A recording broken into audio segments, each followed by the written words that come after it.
नमो भगवते तस्मै कृष्णायातभूतकर्मणे रूप नाम विभेदेन जगत कीर्तियो यतः सच्चिदानन्दरूपाय विश्वोत्पत्त्यादिहेतवे तापत्रय विनाशाय श्री कृष्णाय वयं नमः। श्रीमद्भागवत महापुराण तृतीय स्कंध 16वां अध्याय। जय विजय का वैकुंठ से पतन। श्री ब्रह्मा जी ने कहा, देवगण, जब योगनिष्ठ सनकादि मुनियों ने इस प्रकार स्तुति की तब वैकुंठ निवास श्री हरि ने उनकी प्रशंसा करते हुए यह कहा। श्री भगवान ने कहा, मुनिगण, ये जय विजय मेरे पार्षद हैं। इन्होंने मेरी कुछ भी परवाह न करके आपका बहुत बड़ा अपराध किया है। आप लोग भी मेरे अनुगत भक्त हैं, अतः इस प्रकार मेरी ही अवज्ञा करने के कारण आपने इन्हें जो दंड दिया है वह मुझे भी अभिमत है। ब्राह्मण मेरे परम आराध्य हैं। मेरे अनुचरों के द्वारा आप लोगों का जो तिरस्कार हुआ है उसे मैं अपना ही किया हुआ मानता हूँ। इसलिए मैं आप लोगों से प्रसन्नता की भिक्षा मांगता हूँ। सेवकों के अपराध करने पर संसार उनके स्वामी का ही नाम लेता है। वह अपयश उसकी कीर्ति को इस प्रकार दूषित कर देता है जैसे त्वचा को चर्म रोग। मेरी निर्मल सुयश सुधा में गोता लगाने से चांडाल पर्यंत सारा जगत तुरंत पवित्र हो जाता है। इसीलिए मैं वैकुंठ कहलाता हूँ। इसलिए मैं विकुंठ कहलाता हूँ। मेरी निर्मल सुयश सुधा में गोता लगाने से चांडाल पर्यंत सारा जगत तुरंत पवित्र हो जाता है। इसीलिए मैं विकुंठ कहलाता हूँ। किंतु यह पवित्र कीर्ति मुझे आप लोगों से ही प्राप्त हुई है। इसलिए जो कोई आपके विरुद्ध आचरण करेगा वह मेरी भुजा ही क्यों न हो, मैं उसे तुरंत काट डालूंगा। आप लोगों की सेवा करने से ही मेरी चरण रज को ऐसी पवित्रता प्राप्त हुई है कि वह सारे पापों को तत्काल नष्ट कर देती है। और मुझे ऐसा सुंदर स्वभाव मिला है कि मेरे उदासीन रहने पर भी लक्ष्मी जी मुझे एक क्षण के लिए भी नहीं छोड़ती। यद्यपि इन्हीं के लेश मात्र कृपा कटाक्ष के लिए अन्य ब्रह्मादिक देवता नाना प्रकार के नियमों एवं व्रतों का पालन करते हैं। जो अपने संपूर्ण कर्म फल मुझे अर्पण कर सदा संतुष्ट रहते हैं, वे निष्काम ब्राह्मण गिरास गिरास पर तृप्त होते हुए घी से तरह तरह के पकवानों का जब भोजन करते हैं तब उनके मुख से मैं जैसा तृप्त होता हूँ वैसा यज्ञ में अग्नि रूप मुख से यजमान को दी हुई आहुतियों को ग्रहण करके नहीं होता। योग माया का अखंड और असीम ऐश्वर्य मेरे अधीन है तथा मेरी चरणोदक रूपिणी गंगा जी चंद्रमा को मस्तक पर धारण करने वाले भगवान शंकर के सहित समस्त लोगों को पवित्र करती हैं। ऐसा परम पवित्र एवं परमेश्वर होकर भी मैं जिनकी पवित्र चरण रज को अपने मुकुट पर धारण करता हूँ, उन ब्राह्मणों के कर्म को कौन नहीं सहन करेगा। ब्राह्मण, दूध देने वाली गौएं और अनाथ प्राणी ये मेरे ही शरीर हैं। पापों के द्वारा विवेक दृष्टि नष्ट हो जाने के कारण जो लोग इन्हें मुझसे भिन्न समझते हैं उन्हें मेरे द्वारा नियुक्त यमराज के गृध्र जैसे दूत जो सर्व के समान क्रोधी हैं अत्यंत क्रोधित होकर अपनी चोंचों से नोचते हैं। ब्राह्मण तिरस्कार पूर्वक कटु भाषण भी करे तो भी जो उसमें मेरी भावना करके प्रसन्न चित्त से तथा अमृत भरी मुस्कान से युक्त मुख कमल से उसका आदर करते हैं तथा जैसे रूठे हुए पिता को पुत्र और आप लोगों को मैं मानता हूँ, उसी प्रकार जो प्रेमपूर्ण वचनों से प्रार्थना करते हुए उन्हें शांत करते हैं, वे मुझे अपने बस में कर लेते हैं। मेरे इन सेवकों ने मेरा अभिप्राय न समझकर ही आप लोगों का अपमान किया है, इसलिए मेरे अनुरोध से आप केवल इतनी कृपा कीजिए कि इनका यह निर्वासन काल शीघ्र ही समाप्त हो जाए। ये अपने अपराध के अनुरूप अधम गति को भोगकर शीघ्र ही मेरे पास लौट आए। श्री ब्रह्मा जी कहते हैं, देवताओं, सनकादि मुनि क्रोध रूप सर्प से डसे हुए थे, तो भी उनका चित्र अंतःकरण को प्रकाशित करने वाली भगवान की मंत्रमयी सुमधुर वाणी सुनते सुनते तृप्त नहीं हुआ।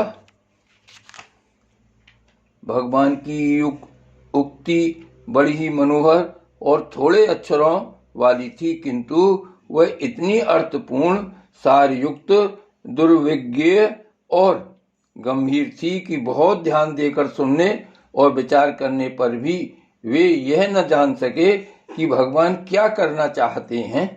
भगवान की इस अद्भुत उदारता को देखकर वे बहुत आनंदित हुए और उनका अंग अंग पुलकित हो गया। फिर योग माया के प्रभाव से अपने परम ऐश्वर्य का प्रभाव प्रकट करने वाले प्रभु से वे हाथ जोड़कर कहने लगे। मुनियों ने कहा, स्वयं प्रकाश भगवान, आप सर्वेश्वर होकर भी जो यह कह रहे हैं कि यह आपने मुझ पर बड़ा अनुग्रह किया, सो इससे आपका क्या अभिप्राय है, यह हम नहीं जान सके हैं। प्रभु, आप ब्राह्मणों के परम हितकारी हैं, इससे लोक शिक्षा के लिए आप भले ही ऐसा माने कि ब्राह्मण मेरे आराध्य देव हैं। वस्तुतः तो ब्राह्मण तथा देवताओं के भी देवता, ब्रह्मादिक के भी आप ही आत्मा और आराध्य देव हैं। सनातन धर्म आपसे ही उत्पन्न हुआ है, आपके अवतारों द्वारा ही समय समय पर उसकी रक्षा होती है तथा निर्विकार स्वरूप आप ही धर्म के परम गुह रहस्य हैं। यह शास्त्रों का मत है। आपकी कृपा से निर्वृत्ति पारायण योगी जन सहज में ही मृत्यु रूप संसार सागर से पार हो जाते हैं। फिर भला दूसरा कोई आप पर क्या कृपा कर सकता है? भगवान, दूसरे अर्थार्थी जन जिनकी चरण रज को सर्वदा अपने मस्तक पर धारण करते हैं, वे लक्ष्मी जी निरंतर आपकी सेवा में लगी रहती हैं। सो ऐसा जान पड़ता है कि भाग्यवान भक्तजन आपके चरणों पर जो नूतन तुलसी की मालाएं अर्पण करते हैं, उन पर गुंजार करते हुए भवनों के समान वे भी आपके पाद पद्मों को ही अपना निवास स्थान बनाना चाहती हैं, किंतु अपने पवित्र चरित्रों से निरंतर सेवा में तत्पर रहने वाली उन लक्ष्मी जी का भी आप विशेष आदर नहीं करते। आप तो अपने भक्तों से ही विशेष प्रेम रखते हैं। आप स्वयं ही संपूर्ण भजनीय गुणों के आश्रय हैं। क्या जहां तहां विचरते हुए ब्राह्मणों के चरणों में लगने से पवित्र हुई मार्ग की धूलि और श्री वत्स का चिन्ह आपको पवित्र कर सकते हैं? क्या इनसे आपकी शोभा बढ़ सकती है? भगवान, आप साक्षात धर्म स्वरूप हैं। आप सत्यादि तीनों योगों में प्रत्यक्ष रूप से विद्यमान रहते हैं तथा ब्राह्मण और देवताओं के लिए तप, शौच और दया अपने इन तीन चरणों से इस चराचर जगत की रक्षा करते हैं। अब आप अपनी शुद्ध सत्वमयी वरदायिनी मूर्ति से हमारे धर्म विरोधी रजोगुण तमोगुण को दूर कर दीजिए। देव, यह ब्राह्मण कुल आपके द्वारा अवश्य रक्षणीय है। यदि साक्षात धर्म रूप होकर भी आप सुमधुर वाणी और पूजन आदि के द्वारा इस उत्तम कुल की रक्षा न करें, तो आपका निश्चित किया हुआ कल्याण मार्ग ही नष्ट हो जाए, क्योंकि लोक तो श्रेष्ठ पुरुषों के आचरण को ही प्रमाण रूप से ग्रहण करता है। प्रभु, आप सतगुण की खान हैं और सभी जीवों का कल्याण करने के लिए उत्सुक हैं। इसी से आप अपनी शक्ति रूपा राजा आदि के द्वारा धर्म के शत्रुओं का संहार करते हैं, क्योंकि वेद मार्ग का उच्छेद आपको अभीष्ट नहीं है। आप त्रिलोकीनाथ और जगत प्रतिपालक होकर भी ब्राह्मणों के प्रति इतने नम्र रहते हैं, इससे आपके तेज की कोई हानि नहीं होती। यह तो आपकी लीला मात्र है। सर्वेश्वर, इन द्वारपालों को आप जैसा उचित समझें वैसा दंड दें, अथवा पुरस्कार रूप में इनकी वृत्ति बढ़ा दें। हम निष्कपट भाव से सब प्रकार आपसे सहमत हैं, अथवा हमने आपके इन निरपराध अनुचरों को साप दिया है, इसके लिए हम ही को उचित दंड दें, हमें वह भी सहर्ष स्वीकार है। श्री भगवान ने कहा, मुनिगण, आपने इन्हें जो साप दिया है, सच जानिए वह मेरी ही प्रेरणा से हुआ है। अब ये शीघ्र ही दैत्य योनि को प्राप्त होंगे और वहां क्रोधावेश से बढ़ी हुई एकाग्रता के कारण सुदृढ़ योग संपन्न होकर फिर जल्दी ही मेरे पास लौट आएंगे।